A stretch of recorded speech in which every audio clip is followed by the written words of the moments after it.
бо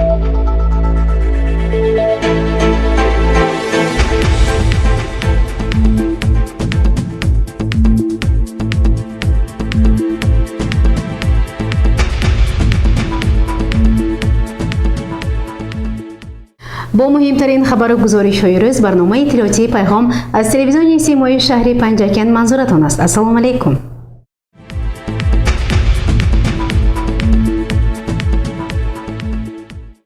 бинандагони гиромӣ, нахуст мутаваҷҷеҳ бошед ба қарори раиси шаҳри Панҷакент. қарори раиси шаҳри Панҷакент дар бораи даъвати шаҳрвандони солҳои таваллудашон 1996-2005 ба хизмати ҳарбии моҳҳои октябр-ноябри соли 2023 мутобиқи моддаҳои 19 ва 20 қонуни конститутсионии ҷумҳурии Тоҷикистон дар бораи мақомоти маҳаллии ҳокимияти давлатӣ, фармони президенти ҷумҳурии Тоҷикистон аз 31 августи соли 2023 таҳти рақами 621 дар бораи ба эҳтиёт рухсат додани хизматчиёни ҳарбие ки муҳлати муқаррар гардидаи хизмати ҳарбиро адо намуданд ва даъвати навбати шаҳрвандони солҳои таваллуди 1996-2005.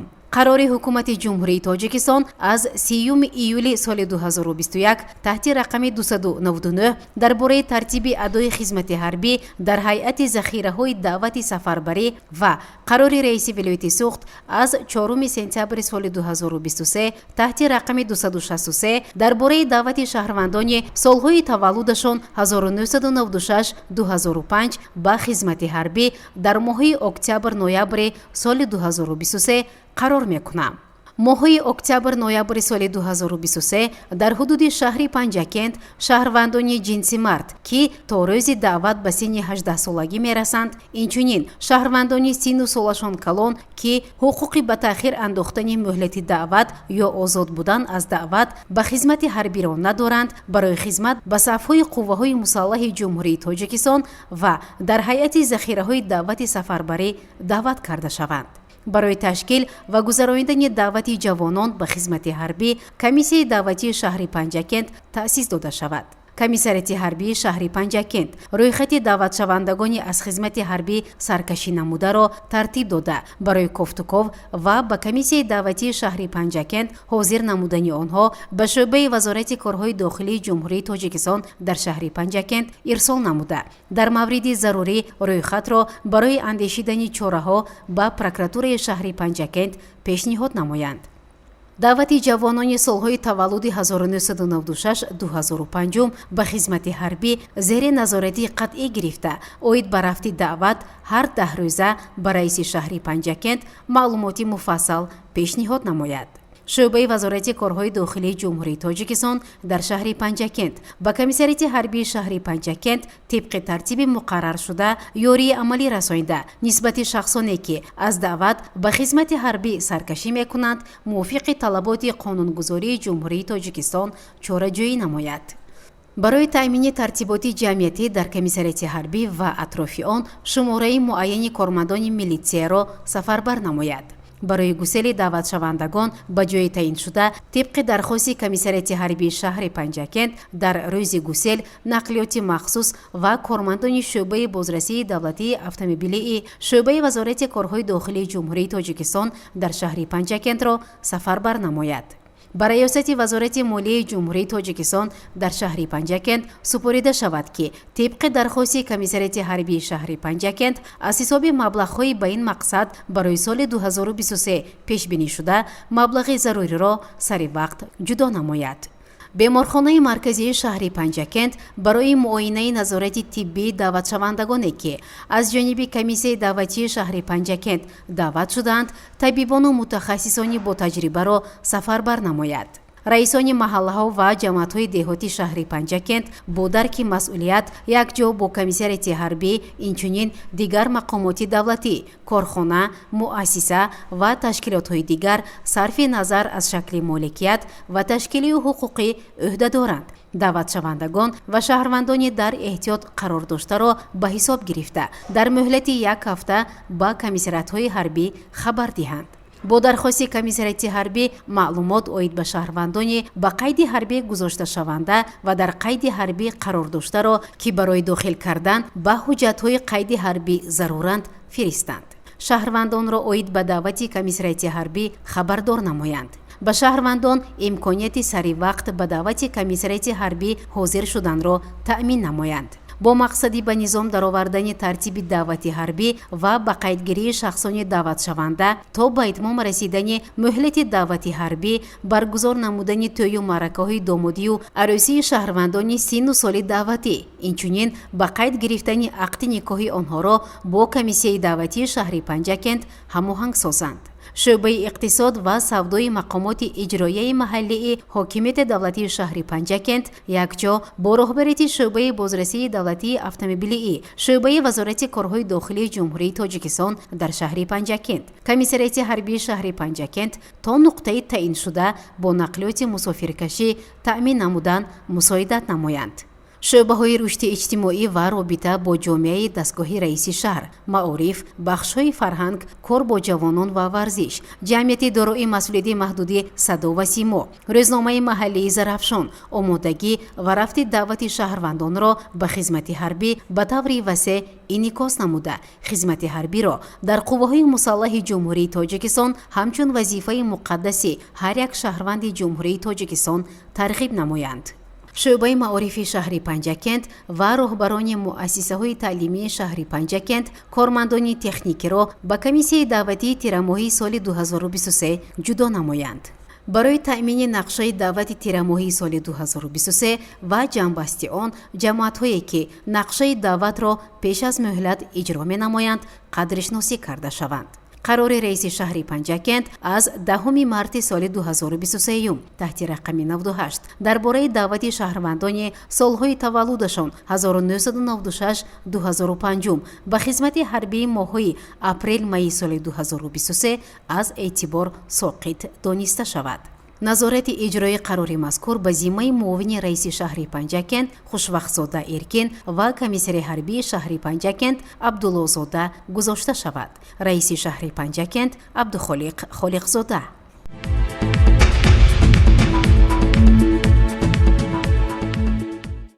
қарори раиси шаҳри Панҷакент дар бораи даъват намудани иҷлоси 16-уми маҷлиси вакилони халқи шаҳри Панҷакент даъвати шашум мутобиқи моддаҳои 12, 19 ва 20 қонуни конститутсионии ҷумҳурии Тоҷикистон дар бораи мақомоти маҳаллии ҳокимияти давлатӣ қарор мекунам.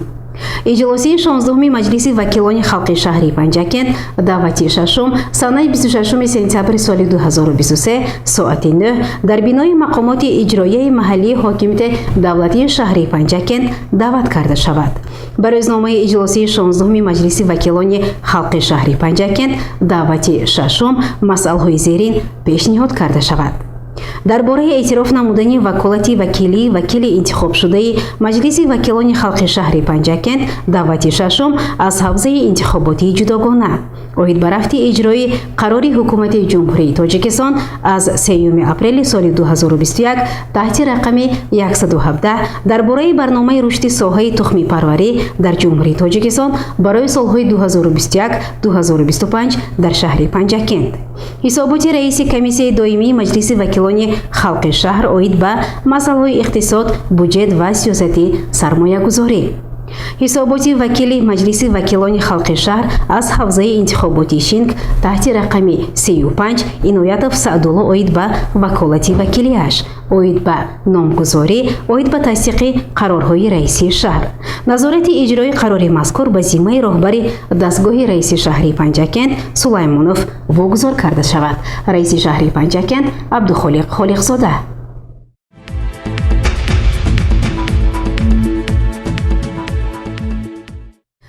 гурӯҳи намояндагони анҷумани осор ва матоҳири ҷумҳурии исломии Эрон аз шаҳри босонии Панҷакент дидан намуда бо таъриху тамаддун ва рушди ҳамкориҳои ҷумҳурии Тоҷикистон ва ҷумҳурии исломии Эрон шинос гардиданд. мутаваҷҷеҳ бошед ба гузориши хабарнигорони мо.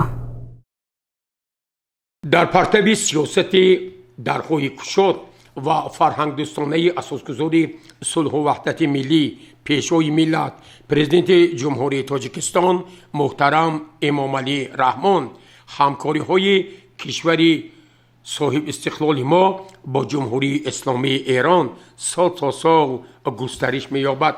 ҳайати намояндагони воломақом از انجمن آثار و مفاخر جمهوری اسلامی ایران تحت راهبری جناب دکتر محمود شالوی رئیس انجمن آثار و مفاخر ایران، جناب عبدالحسین خسروپناه دبیر شورای عالی انقلابی فرهنگی ایران و عضو هیئت مدیره انجمن آثار و مفاخر فرهنگی جمهوری اسلامی ایران، جناب دکتر علیرضا حبیبی دستیار ویژه رئیس انجمن آثار و مفاخر فرهنگی ایران از شهر باستانی پنجکین دیدن نمودند. نخست هیئت نمایندگان جمهوری اسلامی ایران با یادگاری‌های تاریخی، فرهنگی و مذهبی شهر و دیهات پنجکین شناس گردیده در مسجد جامع مرکزی به نام خواجه محمد بشارا از مدرسه عالمدادخواه دیدن نمودند و اظهار داشتند که واقعاً نگهداری چنین انشاءات تاریخی و ترمیم و آبادانی آنها برای نسل‌ها اهمیت بسا مهم دارد. سپس مهمانان از جمهوری اسلامی ایران به دهه مزار شریف تشریف آورده مقبره خواجه محمد بشارا را زیارت کردند و اظهار داشتند که واقعاً چنین علامه‌های بزرگ افتخار مردم تاجیکستان و فارسی زبانان جهان می باشند. هیئت نمایندگی انجمن آثار و مفاخر جمهوری اسلامی ایران با زادگاه امیر شاعران ابو عبدالله رودکی دهه 5 رود تشریف آوردند که اینجا آنها را رئیس شهر پنجکین عبدالخالق خالقزاده، معاونان رئیس شهر، کارمندان مسئول دستگاه رئیس شهر و نمایندگان مجمع تاریخی و فرهنگی مقبره به نام استاد ابو عبدالله رودکی و اهل دیه با یک فرح و شادمانی استقبال گرفتند.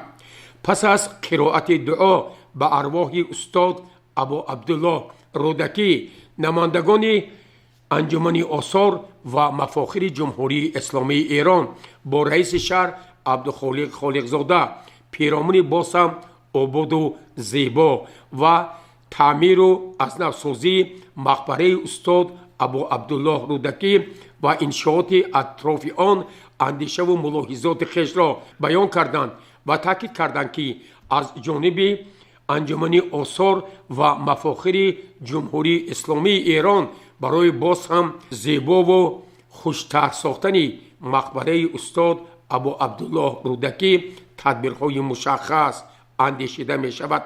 مهمانان همزمان با کتابخانه و آثارخانه این مجمع تاریخی و فرهنگی شناس گردیده با پایه نیمپیکره استاد ابو عبدالله رودکی گلچنبرها گذاشتند.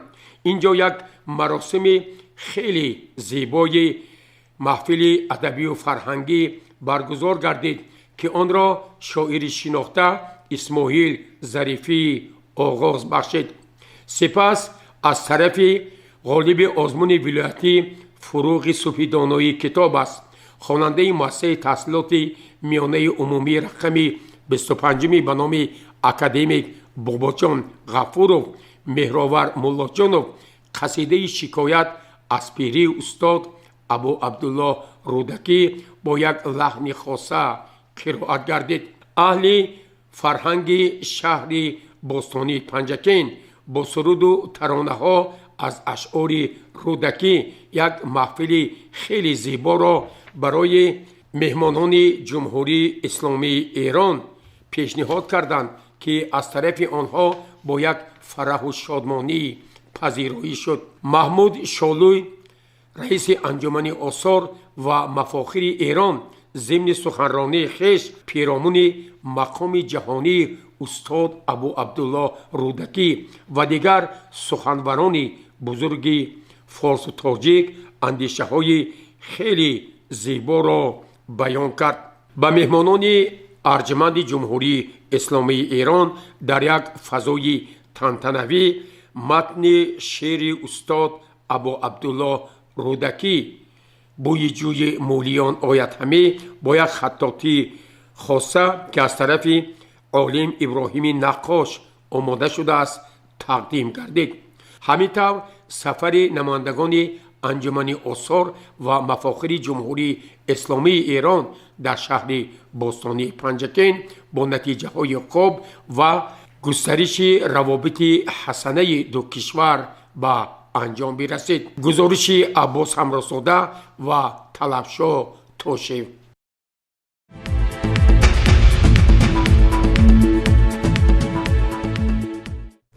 собиқадорони меҳнат пайваста таҳти назорату ғамхории роҳбарияти давлату ҳукумат ва мақомоти иҷроии маҳаллии ҳокимияти давлатӣ қарор доранд. мутаваҷҷеҳ бошед ба гузориши дигари барнома.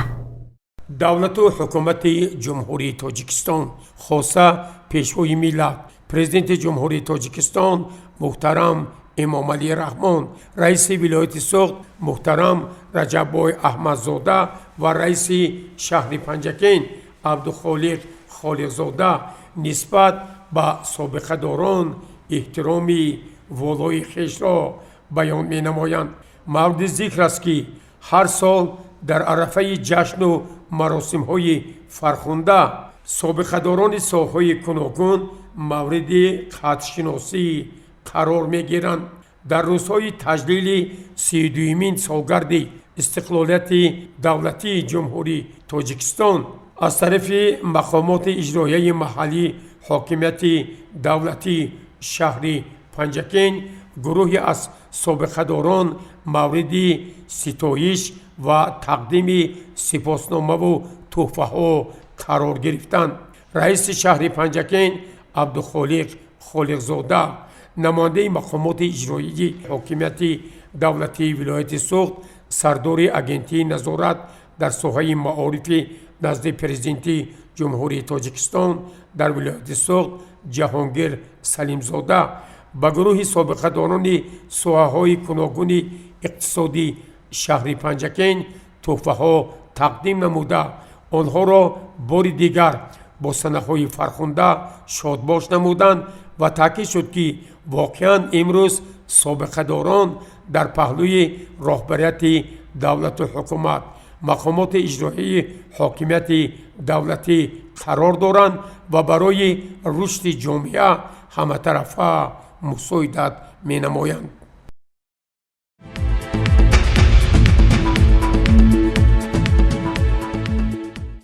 идомаи барномаи иттилоотии пайғом. мутобиқи нақшаи мақомоти иҷроияи маҳаллии ҳокимияти давлатии шаҳри Панҷакен, раиси шаҳр Абдухолиқ Холиқзода дар ҷамоати деҳоти Халифа Ҳасан бо рушди соҳаи кишоварзӣ, корҳои ободониву созандагӣ, даъвати ҷавонон ба сафи қувваҳои мусаллаҳи ҷумҳурии Тоҷикистон ошно гардида, дар назди масъулин дастуру вазифаҳои мушаххас гузошт. идомаи ин мавзӯъ дар гузориши ҳамкорони мо. мусоидати фаъол ба рушди соҳибкорӣ чун муҳимтарин самти иқтисод дар сиёсати иқтисодии мамлакат ки бо роҳнамоии пешрои муаззами миллат президенти ҷумҳурии Тоҷикистон муҳтарам Эмомалӣ Раҳмон амалӣ мешавад, ҷойгоҳи хосаро соҳиб аст.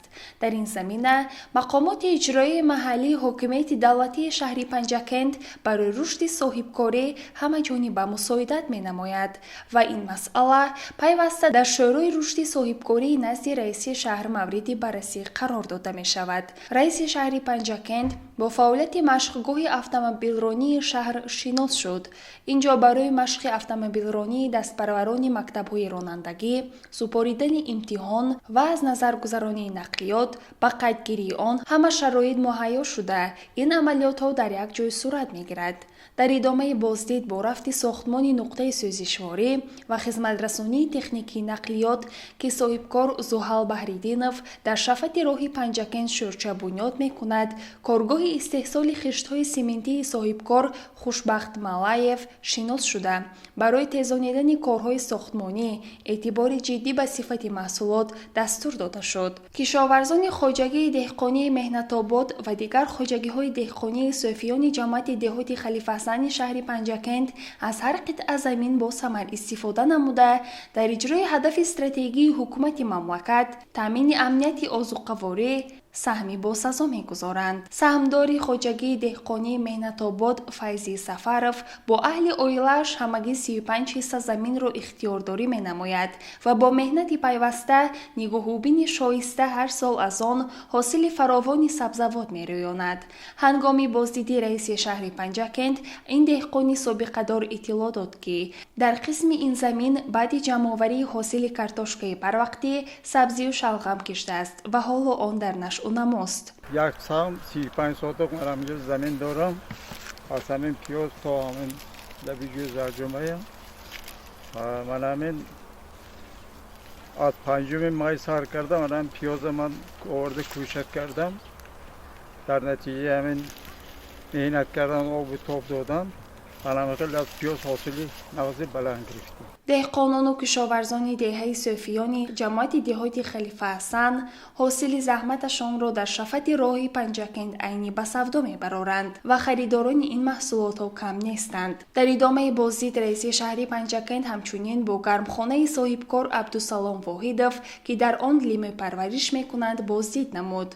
آنجا برغم سردی‌های زمستانی گذشته درختان لیمو حاصل خوب هستند و آن تا انجام سال بعد از سرخانی خریداران پیشکش خواهد شد. ارجگذاری و به غمخواری فرا گرفتن سالمندان و سابقه‌داران در اولویت سیاست اجتماعی دولت و حکومت مملکت قرار دارد و مقامات اجرایی محلی حکومت دولتی شهر پنجکند در این سمت کارهای زیادی را به انجام می‌رساند. در صحبت با رئیس شهر خالقزاده عبدالخالق ساکن دهه کبودسنگ جماعت دهاتی خلیفه حسن سابقه‌دار خدمت دولتی موسفید 90 ساله صابر سویونов نقل نمود که سالهای زیاد در وظیفه کاتب جماعت دهات کار کرده همراه همسرش 6 فرزند را به کمال رسانیدند. حالا در احاطه آنها و نبیره و ابیرگان به شرافت غمخوری‌های پیشرو معظم ملت دولت پیری میراند.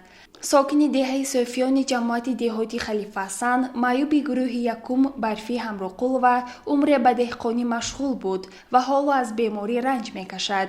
رئیس شهر پنجکند هنگام عیادت تاکید داشت که وضع سلامتی او را طبیبان زیر نظارت پیوسته قرار میدهند. هنگام عیادت به سابقه‌داران به آنها تحفه‌های پولی و مالی مقامات اجرایی محلی حکومت دولتی شهر پنجکند تقدیم کرده شد.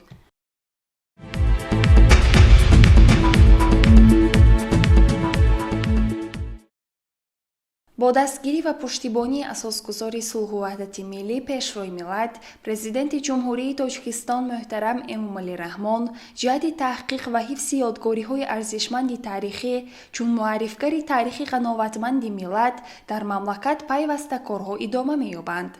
در همین زمینه 5 یادگاری تاریخی حدود شهر پنجکند که در قطار آنها یادگاری شهرستان پنجکند قدیم هم میباشد برای خط مقدمات فهرست میراث فرهنگی جهانی سازمان یونسکو شامل شدند و حالا با همکاری با شریکان رشد لایحه حفظ و برقرار نمودن آن از جمله پنجره‌بندی حدود یادگاری عملی می شود. رئیس شهر پنجکند خالقزاده عبدالخالق هنگام شناسایی با رفت تطبیق این لایحه با ساکنان شهرک دیوشتیج که در شفت این یادگاری تاریخی جایگیر است صحبت نمود. در پاسخ به مراجعت ساکنان گفته شد که برای تجدید راه نو به دهه که از حدود حفظ شونده یادگاری تاریخی بیرون است مقامات اجرایی محلی حکومت دولتی شهر پنجکند تدبیرهای عملی می‌اندیشد. قید گردید که یادگاری عصرهای 5-7 میلادی شهرستان پنجکند قدیم بیش از 77 سال باز از جانب باستانشناسان تاجیک و خارجه مورد تحقیق قرار داشته. از آن همه ساله هزاران نفر مهمانان داخلی و خارجی بازدید می‌نمایند و با بازیافت‌های نادر آن شناس می‌گردند. ضمناً 17 سپتامبر ضمن جلسه 45 کمیته بین حکومتی اوید به حفظ میراث مادی فرهنگی یونسکو که در شهر ریاض عربستان سعودی برگزار شد در قطار یادگاری‌های فرهنگی عمومی جهانی فراملی راه‌های ابریشم زرافشان قیراقم پنجکند قدیم نیز به فهرست میراث عمومی جهانی یونسکو وارد گردید.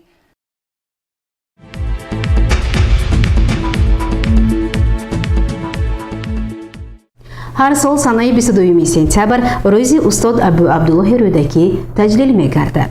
ба муносибати ин санаи фархунда дар шаҳри Босонии Панҷакент ва зодгоҳи устод Абу Абдуллоҳи Рӯдакӣ деҳаи Панҷрӯд барномаҳои фарҳангию маърифатӣ ва адабию мусиқӣ баргузор гардид. санаи фархунда рӯзи устод Абу Абдуллоҳ Рӯдакӣ дар саросари кишвари соҳибистиқлоли мо аз ҷумла шаҳру диҳоти Панҷакент бо чорабиниҳо, маҳфилҳо ва ҳамоишҳои адабию фарҳангӣ таҷлил гардид. субҳи рӯзи 22 сентябр аз тарафи роҳбарияти мақомоти иҷроии маҳаллии ҳокимияти давлати шаҳри Панҷакент, намояндагони ташкилоту корхонаҳо, аҳли фарҳангу зиё, кормандони соҳаҳои маориф, тандурустӣ ва ҳамаи онҳое ки шеъри устод Рӯдакиро дӯст медоштанд, дар як фазои тантанавӣ ба пояи муҷассамаи устод Абу Абдуллоҳ Рӯдакӣ дар назди осорхонаи ҷумҳуриявии таърихию кишваршиносӣ ба номи устод Абу Абдуллоҳ Рӯдакӣ гулчанбарҳои тару тоза гузошта шуд. муовини раиси шаҳри Панҷакент Парвина Нақибӣ таъкид намуд ки воқеан ҳам барои мо панҷакентиён таҷлили рӯзи устод Абу Абдуллоҳ Рӯдакӣ як санаи фархунда ва муборак аст. ба муносибати рӯзи бузургдошти устод Абу Абдуллоҳ Рӯдакӣ дар зодгоҳи шоир деҳаи Панҷрӯд чорабиниҳои гуногуни адабию фарҳангӣ баргузор гардида, барномаи умумишаҳрии рӯзи гиромидошти устод Абу Абдуллоҳ Рӯдакӣ дар пояи муҷассамаи устод дар маркази шаҳри Панҷакент таҷлил гардид ва ҳамагон бори дигар аз бузургӣ ва нақши ҷаҳонии устод Абу Абдуллоҳи Рӯдакӣ сухан гуфтанд, шеърҳои устод қироат гардид ва бори дигар таъкид шуд ки бузургони миллати мо аз ҷумла устод Абу Абдуллоҳ Рӯдакӣ ҳамеша бо мост ва шеъри ҷовидони устод Абу Абдуллоҳ Рӯдакӣ давоми ҳазорсолаҳо барои мардум хидмат кард ва имрӯзу ояндагон низ аз ин ашъори ноб ҳаматарафа истифода хоҳанд кард.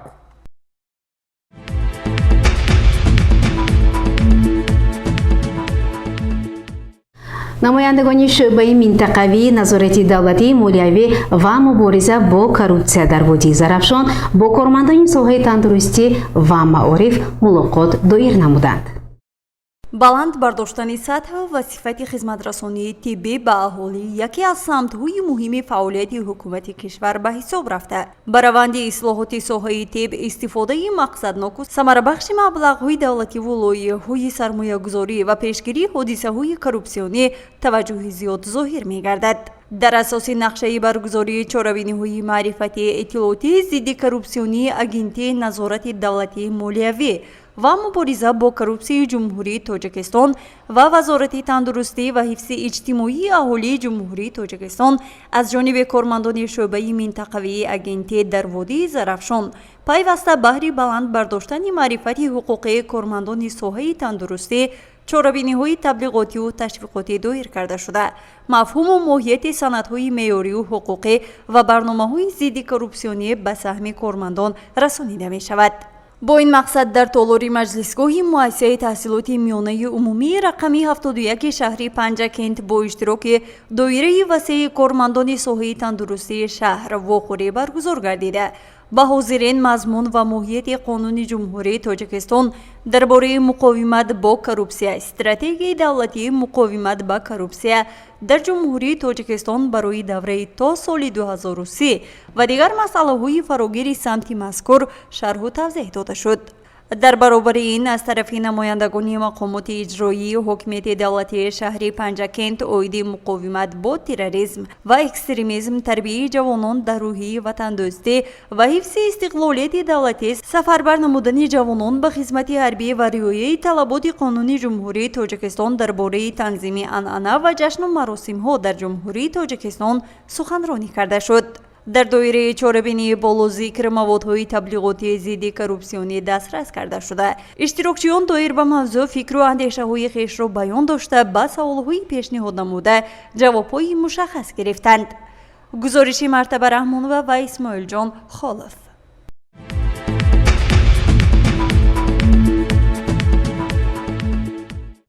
بینندگان گرامی یادرس می‌شویم که شما برنامه اطلاعاتی پیغام را تماشا می‌کنید. در اساس نقشه چاره‌بینی‌های کتابخانه مرکزآیینده شده شهر پنجکент با مناسبت روز رودکی محفل ادبی و فرهنگی تحت عنوان حکمت رودکی گذرانیده شد. هر سال سنه 22 سپتامبر در قلمرو کشورمان همچون روز گرامی داشتی استاد ابو عبدالله رودکی تجلیل کرده می شود. با این مناسبت چاره‌بینی‌های گوناگون، محفل‌های ادبی و فرهنگی، کنفرانس‌های علمی، همایش‌ها، واخوری با ادیبان و نوقلمان و مانند اینها تشکیل و برگزار می‌گردند. در کتابخانه سیستم مرکزآیینده شده شهر پنجکent نیز محفل رودکی خانی تحت عنوان حکمت رودکی برگزار گردید. دانشجویان کالج طبی و آموزگاری، دانشکده آموزگاری تاجیکستان در شهر پنجکent، خوانندگان فعال کتابخانه، غالبان و اشتراکچیان آزمون‌های جمهوری فروغ صبح دانایی کتاب است، علم فروغ معرفت درباره مقام استاد ابو عبدالله رودکی و اشعار بی‌زوال او سخن گفته شعرهای استاد رودکی را قرائت کردند. بخندد لاله بر صحرا، بسانی چهره لیلا، بگیرید ابر در گردون، بسانی دیده مجنون، زیاد بیجوی هر ساعت، همه بوی گلا باید، در شسته است پنداری، نگاری من رخ گلگون. در این محفل ادبی و فرهنگی کتابداران از فیلیال‌های شهر و دهات، نمایندگان مؤسسه‌های فرهنگی و کارمندان وسایط اخبار عامه اشتراک نمودند. آموزگار کالج طبی شهر پنجکent سلیمه قادیرова، سرمتخصص کتابخانه مرکزی نرگس جلیلova، مدیر کتابخانه مرکزی ستاره بانو خلیلova درباره مقام بزرگ استاد ابو عبدالله رودکی سخن گفتند و اظهار داشتند که برای ترغیب و تشویق آثار استاد ابو عبدالله رودکی و بیشتر به اشعار این سخنوری بزرگ روی آوردن نورسان و جوانان تدبیرهای ضروری اندیشیده خواهد شد. در چاره‌بینی مدیر بخش فرهنگ شهر پنجکent خسرو امانقلov و نمایندگان از دیگر تشکیلات و مؤسسه ها شرکت ورزیده اظهار داشتند که ما باید همه روزه اشعار استاد ابو عبدالله رودکی را قرائت نماییم و احترام گذاشتن به بزرگان ملت وظیفه مقدسی هر یک ما به حساب می رود. باید قید نمود که آثار رودکی فراگیر موضوعهای گوناگون بوده دارای مضمونهای عالی می باشد. وطن دوستی، زیبایی پرستی، انسان پروری از بهترین عنعنات اشعاری استاد است. درباره سرشت انسان، دانش آموزی، خیرات، روزگار، فرهنگ، نیکی، دوستی، دلیری، مردی، شادی، تغییر پذیری، آینده بینی در اشعار عالم الشعرا استاد ابو عبدالله رودکی بیشتر به نظر می رسد. قرائت از اشعار استاد ابو عبدالله رودکی به مانند قصیده و شعرها، غزلها، بیت و رباعی‌ها با جمع آمدی ادانه حسن تراوت دیگر بخشید.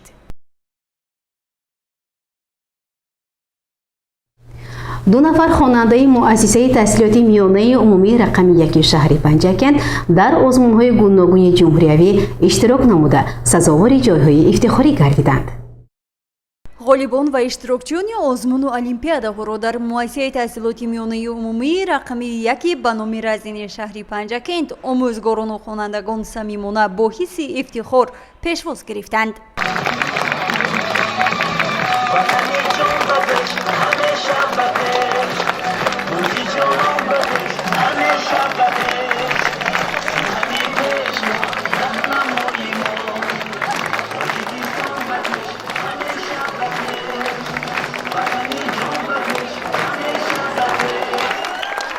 در این همایش ادانه نمایندگان کمیته اجرایی حزب خلق دموکراتی تاجیکستان در شهر پنجکent و آموزگاران اشتراک داشتند.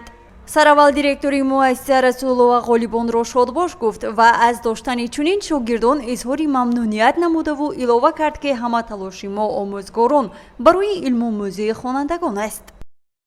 мо фахр аз он дорем ки чунин шогирдон дар муассисаи таълимии мо ба таълим қарор гирифта шудаанд ва аз дигар хонандагони муассиса ман ҳаминро гуфтаниям ки бигзор дар олимпиадаҳои ҷумҳуриявӣ ва озмунҳои ҷумҳуриявие ки дар тоҷикистони соҳибистиқлоли мо шуда мегузарад бигзор доимо сарфароз ва номбардори муассиса ва омӯзгорони азиз шаванд.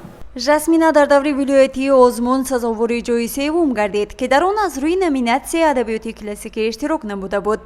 ӯ худ барои ба даст овардани шоҳҷоиза талош доштанашро чунин иброз намуд. ман бори дуюм аст ки дар озмуни фирӯзи номоишномааш иштирок намуда ва ҷои намоёнро ишғол кардам. ман ба ҳамсолони худ мегӯям ки ба китобхонӣ машғул шаванд ва пули худро беҳдом ва сарф. алишер мутребов мудири шӯъбаи тарғибот ва иттилооти кумитаи иҷроии ҳизби халқии демократии тоҷикистон дар шаҳри панҷакент суханронӣ намуда аз номи роҳбарияти кумита ғолибонро шодбош гуфт ва қайд намуд ки аз хундани китоб касе зарар накардааст, танҳо муваффақ хоҳад буд ва такрор ба такрор ба хонандагон хондани китобро тавсия дода ба ғолиби даври вилоятии озмун дипломи раиси вилояти суғд ва ифтихорномаву тӯҳфаҳои директори мактабро супорид. дар ин рӯз ҳамзамон Шаҳло Нарзиева хонандаи синфи 11 ғолиби олимпиадаро низ пешвоз гирифтанд.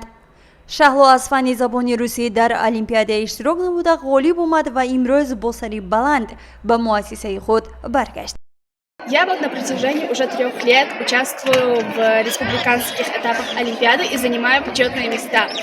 Вот мне остался последний 11-й год обучения, и я намереваюсь в этом году занять 1-е место, чтобы еще больше поднять престиж нашей школы. Я хочу поблагодарить нашу директрису, наших завучей и учителей за то, что они постоянно поддерживают меня. Не только дают мне знания, также они всегда меня верят и заставляют идти дальше, никогда не сдаваться. дар муассисаҳои шаҳри панҷакент хонандагон ва омӯзгорон талош доранд то ҳарчи зиёдтар иштирокчии озмуну олимпиада гардидаву муваффақият ба даст оранд.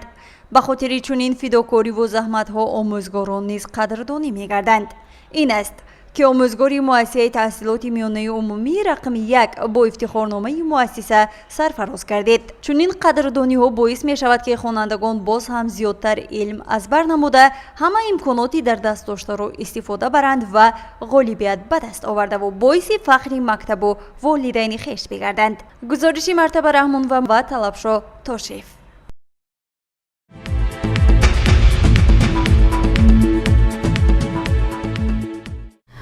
як сокини шаҳри Панҷакент дар бозии бурноки хона бурнамо 2 иштирок намуда соҳиби автомобил гардид. идомаи ин мавзӯъ дар гузориши дигари барнома. таваҷҷӯҳ намоед.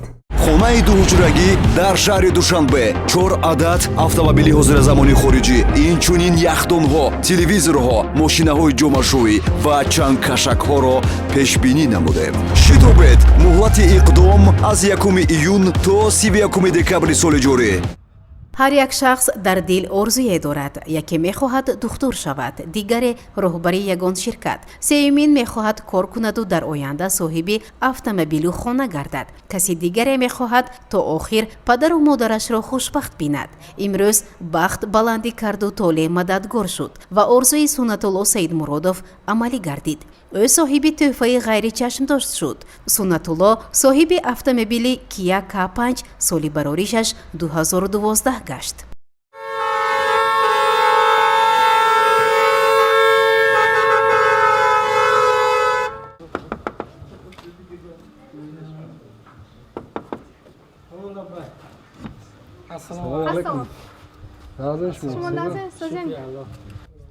барои супоридани тӯҳфаи бурднок намояндагони Спитаменбонк ба манзили Сунатулло омаданд то ки ҳуҷҷат ва калиди мошинро дар фазои тантанавӣ супоранд. Шодихон Саидов, менеҷери минтақавӣ ва Умед Шодиев, директори филиали Спитаменбонк дар шаҳри Панҷакент, шахсан соҳиби автомобилро шодбош гуфтанд. табрик айноми худам, айноми кулли коргарои Спитаменбонк, айноми роҳбарияти Спитаменбонк ба шумо ин тӯҳфаи ки шумо як-ду рӯз пеш барида будем, агара ба шумо гуфтем бирасонем, шуморо табрик мегӯям. ҳазор раҳмат.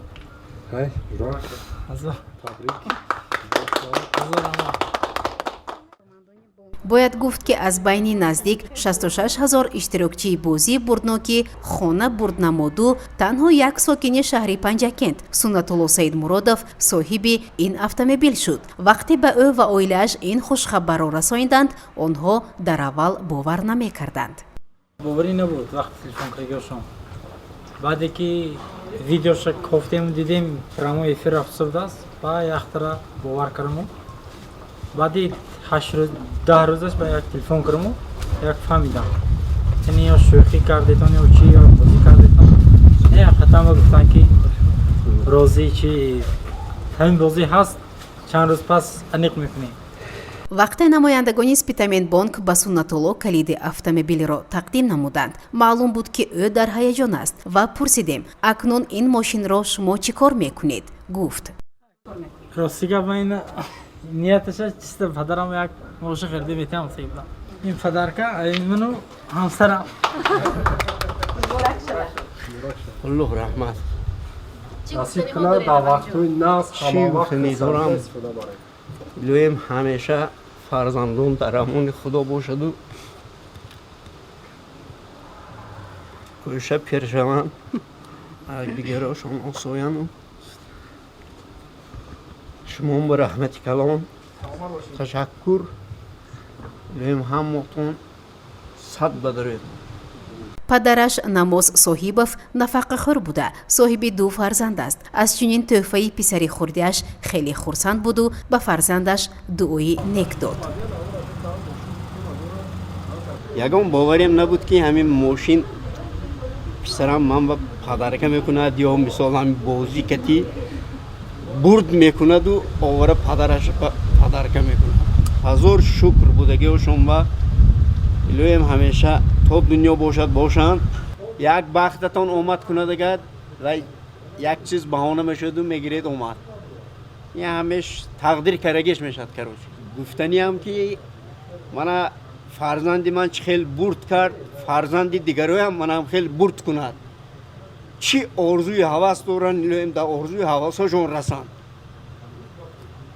дига ман аз шумо миннат дорам.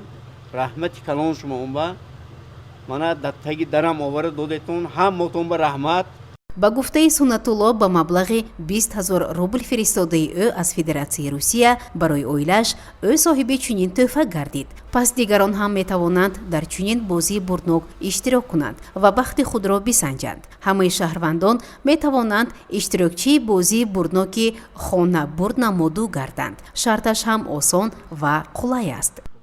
шартҳои иқдом хеле осонанд. шумо бояд танҳо амалиётҳои интиқолии байналмилалиро дар Спитаменбонк анҷом бидиҳед. ҳар қадар амалиёти интиқолӣ бештар бошад, ҳамон қадар имконият барои пирӯз шудан зиёд мегардад.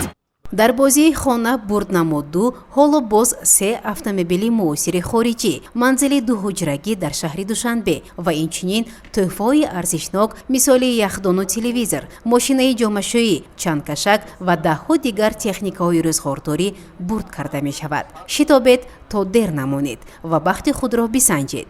бозӣ то санаи 31 декабри соли 2023 давом мекунад. Суннатулло Саидмуродов зимни суҳбат изҳор намуд ки минбаъд низ Спитаменбонкро интихоб мекунад ва ба дигарон низ тавсия медиҳад ки бо ин бонк ҳамкориро қавитар гардонанд, чун ин бонк яке аз беҳтаринҳост ва бозиҳои бурднокаш низ шаффоф мегузарад. гузориши Муъин Атамуллоева ва Хаём Ҷӯраев.